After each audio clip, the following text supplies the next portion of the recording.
GPT-4 powered ChatGPT has successfully beaten human beings in text annotation tasks. It's in zero shot learning, which means there is nothing else been given to GPT-4, but purely from the existing knowledge that it has got, it has successfully managed to beat human beings in text annotation tasks. Do you know what is a text annotation task? For example, if you have to do NLP, natural language processing, or if you have to do something like text classification, let's take this particular example. You have a tweet and then you want to mark this tweet or flag this tweet whether this tweet supports Democratic Party political affiliation or Republic political affiliation. If you're familiar with US political scene, there are two major groups. One is the Democratic Party and then the second one is Republic Party. And if you want to build a text classification system that classifies tweet, whether a given tweet supports Democratic Party or Republic Party, then you need to have human annotators who will manually read these tweets and then mark it. Oh, this is Democratic, this is Republic, Democratic, Republic. And then that data set is later on used to build a classifier that can help you classify the task.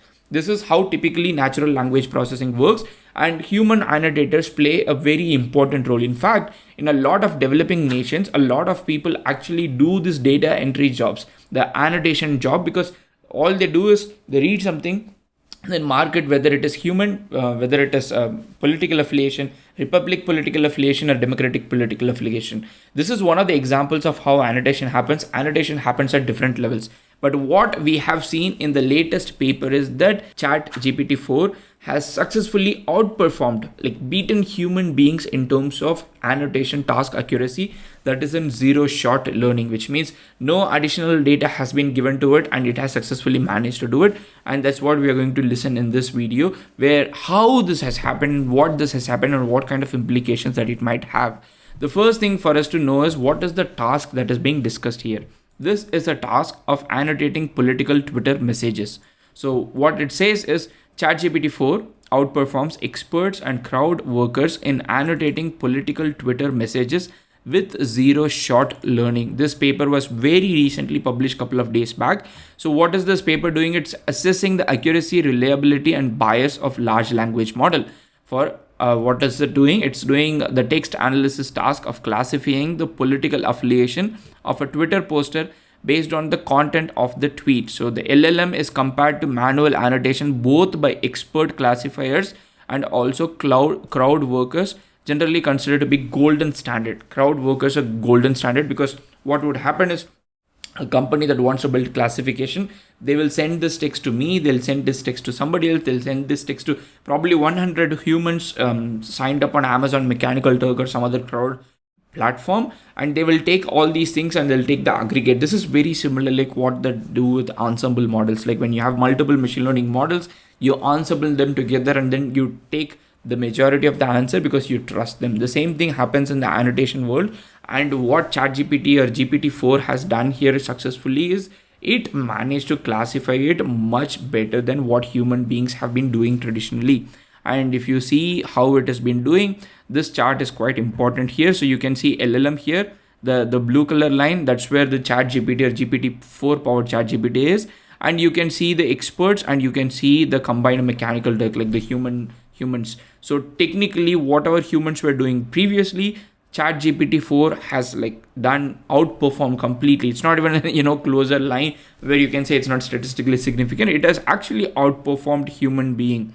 Also, whenever you're talking about political affiliation, in fact, like text classification, one of the important things to keep in mind is the bias that people have. Usually, some people have, so you look at a particular profile, you think naturally that they are probably a Democratic supporter.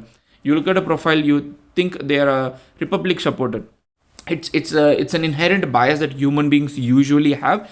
But if you look at the bias in itself, ChatGPT also has a little bit of bias, but it's probably the bias is lower than what the mechanical Turkers had. Like if you see, all coders are biased towards guessing Democrat over Republican. The LLMs and experts are a similar level in bias, but while Amazon Mechanical Turk classifiers have significantly stronger bias.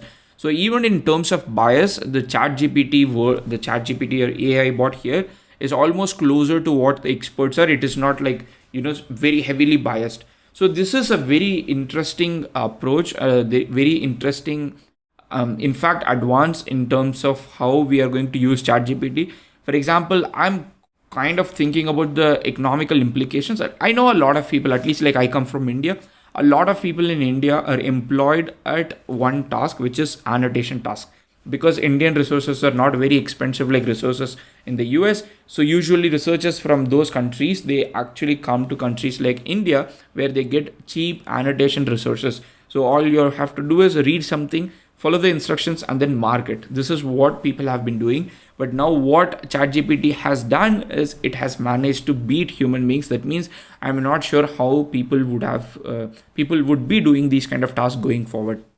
Now, how did they manage to do this with ChatGPT? Like, if you want to replicate this, let's say you are a social scientist or you are a researcher and you want to do this for yourself, how did you do this? They first give this prompt to set a context and then give that particular role to ChatGPT. So what did they do? So they have used API. First of all, they did not use the playground or the ChatGPT interface that we typically use. They used API, and this is the instruction that has been given to ChatGPT. You will be given a set of Twitter posts from different US politicians sent during the 2 months preceding the 2020 US presidential election, that is between September 3rd and November 3rd, 2020. Your task is to use your knowledge of US politics to make an educated guess on whether the poster is the Twitter profile is a Democrat or Republican. Respond either Democrat or Republican.